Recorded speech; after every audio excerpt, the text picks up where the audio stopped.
मुल्क के ताज़ा हालात पर बातचीत करने के लिए हमारे साथ मशहूर समाजी कारकुन जनाब संदीप पांडे साहब हैं। उनसे बातचीत करेंगे। मैग्सेसे अवार्डी हैं और लंबे वक्फे से कई सुधारों को लेकर के तहरीक चला रहे हैं, मुतहरिक हैं। संदीप जी, सबसे जी। पहले ये बताइए, आज मुल्क में सबसे बड़ा खतरा आप किसे मान रहे हैं? नहीं, मुल्क में इस समय सबसे बड़ा संकट इस मुल्क के लोकतंत्र और संविधान पे है, क्योंकि ये जो इस समय सरकार है, वो सारे संवैधानिक मूल्यों की उसने धज्जियां उड़ा दी। अगर आप सिर्फ एक उदाहरण कोई ले लें, वैसे तो बहुत सारे उदाहरण हैं, लेकिन मान लीजिए कि हम वो महिला पहलवानों वाला उदाहरण ले लें, तो क्या हम कह सकते हैं कि हमारे संविधान की प्रस्तावना में जो इस देश के हर एक नागरिक को न्याय, बराबरी, बंधुत्व, स्वतंत्रता, इस तरह के जो मूल्यों की गारंटी है, क्या उनको मिल रहे हैं? तो आप देखेंगे ज़्यादातर देश के लोग इस समय परेशान हैं। उनकी अभिव्यक्ति की स्वतंत्रता जो है कुचल दी गई है। उनके रोज़गार पे संकट है। लोगों की कमाइयाँ काफ़ी बंद हो गई हैं या कम हो गई हैं। बेरोज़गारी बहुत बढ़ गई है और जो नफ़रत है, सांप्रदायिक राजनीति की वजह से जो नफ़रत फैली है, अब उसका आप देखिए क्या खामियाजा हमको भुगतना पड़ रहा है कि पहले तो हिंदू मुस्लिम के नाम पे राजनीति हुई। अब मणिपुर में आप देखिए कि मैतेई और कुकी एकदम अलग अलग हो गए। अभी देवरिया के विवाद में आप देखें कि यादव और ब्राह्मण के बीच में जो है लड़ाई छिड़ गई है। तो ये जो बांटने वाली राजनीति है, ये बहुत खतरनाक है। ये कहीं रुकने वाली नहीं है। अगर आपने इस तरह का खतरनाक खेल खेला कि लोगों को धर्म और जाति में आपने बांटना शुरू किया, तो फिर ये कहाँ जाके रुकेगा, ये कोई कह नहीं सकता। तो हम लोग चाहते हैं कि इस तरह की राजनीति ख़त्म होनी चाहिए। अगले साल लोकसभा का चुनाव है। हमारी सोशलिस्ट पार्टी पूरी तरह से इंडिया अलायंस का समर्थन कर रही है और हमारी कोशिश है कि जो सत्तारूढ़ भारतीय जनता पार्टी के नेतृत्व में गठबंधन है, ये परास्त हो चुनाव में और एक कोई दूसरा गठबंधन आए जो जिसका इस देश के संविधान के मूल्यों में विश्वास हो, ताकि इस देश की राजनीति जो पटरी से उतर गई है, वो कम से कम पटरी पे आए और जो संविधान में जिस प्रकार के अधिकार लोगों को दिए गए हैं, चाहे वो अभिव्यक्ति की स्वतंत्रता हो, जीने का अधिकार हो, बराबरी का अधिकार हो, वो सारे अधिकार लोग हासिल कर पाएँ। ये निदान आपने कहीं न कहीं राजनीतिक तौर पर बताया, सामाजिक तौर पर इस समस्या का क्या निदान है? क्योंकि इसकी जो जड़ें हैं, वो निचले स्तर तक पहुँच गई हैं। जो हमारा जी, जी, यूथ है, जी, सबसे ज़्यादा वो इससे प्रभावित हो रहा है। जी। तो जो सामाजिक इसके सॉल्यूशन हैं, वो क्या हैं, हो सकते हैं? नहीं, सामाजिक सॉल्यूशन यही है कि जो भी काम हो उसमें सभी धर्म जातियों के लोग और औरत मर्द सब मिल के हिस्सा लें। हमें लगता है तभी हमारी जो एक एक पारंपरिक संस्कृति है, जिसमें हम विचारों में भिन्नता होते हुए भी अलग अलग जाति, धर्म, लिंग, भाषा, क्षेत्र के होते हुए भी हम साथ में मिल के काम करते हैं, ये भारत की एक विशेषता है। तो वो जो जिसको गंगा जमुनी तहजीब कहते हैं, जो एक मिली जुली संस्कृति है, वो कायम रहे। तो इस तरह के कार्यक्रम लेने पड़ेंगे जिसमें सब लोग हिस्सा ले सकें।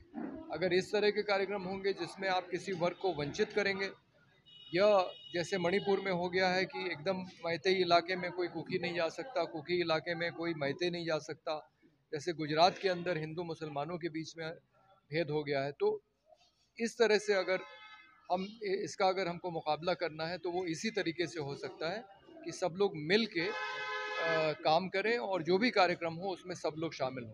तो ये हम लोग विशेष ध्यान रखते हैं कि हमारा कोई भी आंदोलन हो, कोई भी कार्यक्रम हो, उसमें सब लोग मिल के हिस्सा लें। और ये ज़रूर है कि एक ये सांप्रदायिकता का जहर फैला है, लेकिन फिर भी अभी आप देखें तो भारतीय जनता पार्टी को पिछले लोकसभा चुनाव में सिर्फ 39% मत मिले हैं।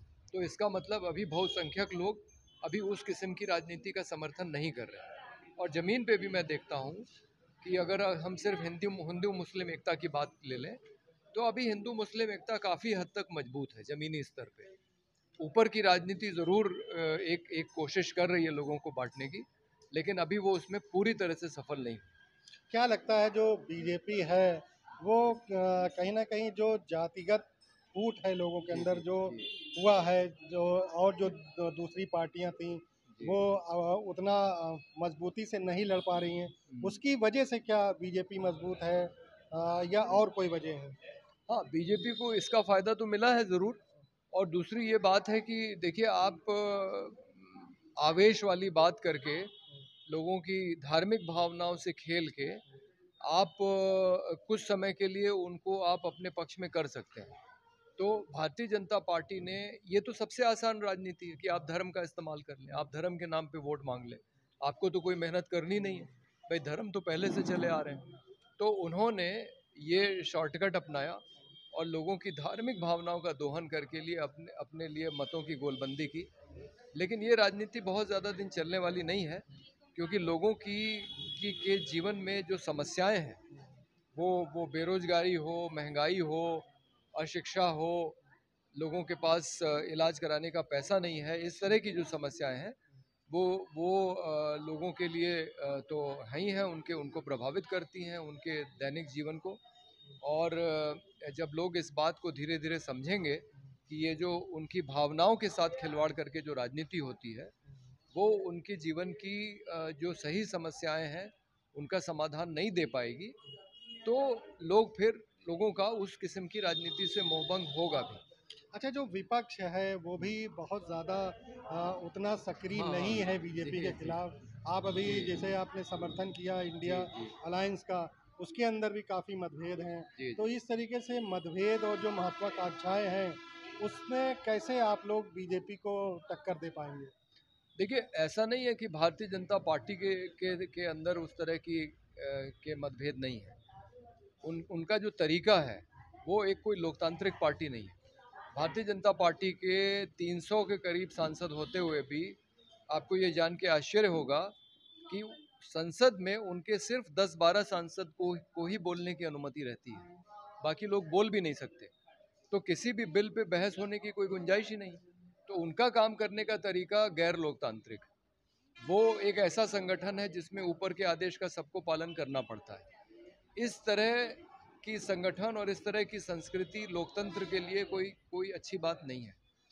विपक्ष में, विपक्ष के दलों में, और ये हम लोग भी महसूस करते हैं कि जब समाजवादी पार्टी की सरकार थी तो हमको सबसे ज़्यादा छूट थी अपने कार्यक्रम करने की। बहुजन समाज पार्टी के कार्यक्रमों में भी के समय भी हम लोग अपने कार्यक्रम कर पाते थे, अधिकारियों से बात हो जाती थी। सपा में नेताओं अधिकारियों दोनों से बात हो जाती थी।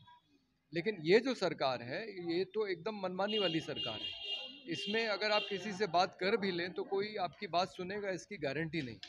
तो विपक्ष के दलों में थोड़ा बहुत लोकतंत्र है। जैसे कांग्रेस है, कांग्रेस के अंदर आप उस पार्टी में रहते हुए भी पार्टी के निर्णयों पे सवाल खड़ा कर सकते हैं।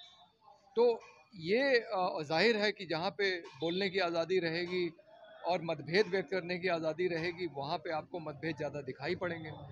लेकिन मुझे लगता है कि विपक्षी दलों को अब ये समय समझ में आ गया है कि अगर वो साथ नहीं रहेंगे तो भारतीय जनता पार्टी को हराना मुश्किल होगा। लेकिन जो वोटर है या है उनके बीच गलत मैसेज जाता है। नहीं, ये बात सही है कि ज़्यादातर जो जो मीडिया है वो चूँकि या तो उसको अडानी अंबानी जैसे पूंजीपतियों ने खरीद लिया है जो भारतीय जनता पार्टी के समर्थक हैं, या उनको सरकारी विज्ञापन मिलते हैं, उस डर से वो सरकार के खिलाफ नहीं करते।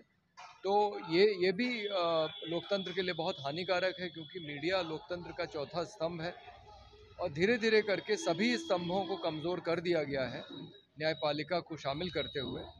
तो ये कोई लोकतंत्र के लिए बहुत अच्छी बात नहीं है।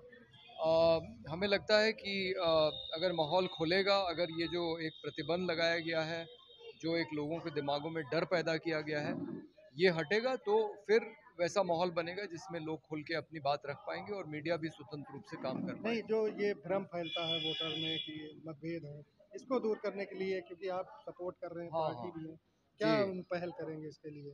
नहीं, क्या हमें मैं लगता है कि मीडिया में आप जो भी कहें, लोग हकीकत को समझते हैं। तो अगर सिर्फ मीडिया को देख के ही आप अपने आकलन लगाएंगे तो ये हमने पहले भी कई बार देखा है कि मीडिया में जो सर्वे आते हैं चुनाव के बाद, वो कई बार चुनाव होने के बाद गलत साबित हो जाते हैं। तो लोगों के दिमागों में क्या चल रहा है और मीडिया क्या छाप रही है, ये इसमें कोई संबंध नहीं है। वो उनका लोकतांत्रिक अधिकार है और वो अपना हाँ, हाँ। इसी वजह से वो भाई कर रहे हैं। लोग अगर परेशान होंगे, लोगों की आय कम होगी, लोगों के अधिकारों को छीना जाएगा, तो जाहिर है कि लोग अपने अधिकारों का इस्तेमाल करेंगे और शासन को बदलेंगे। इस देश ने पहले भी दिखाया है, ये काम इंदिरा गांधी भी कर चुकी हैं जब उन्होंने मीडिया पे पूरी तरह से अंकुश लगाया था और बिना सरकारी अनुमति के कोई खबर नहीं छप सकती थी। लेकिन जब लोगों ने तय किया तो इंदिरा गांधी को सत्ता से हटा दिया। तो लोकतंत्र में तो लोग अपने दिमाग से सोचते हैं और सौभाग्य से हमारे देश के लोग राजनीतिक रूप से बहुत परिपक्व हैं। वो भले ही ज़्यादा पढ़े लिखे ना हो और समय आने पे वो अपने लोकतांत्रिक अधिकारों का इस्तेमाल करें। ये संदीप पांडे साहब हैं, उनका वाज़े तौर पर ये कहना है कि जो मतभेद बताए जा रहे हैं वो उनका जमहूरी अख्तियार है और इस वजह से उनके अंदर ये सब किया जा रहा है और पब्लिक पूरी चीज़ों को समझ रही है और वो अपना फैसला देगी।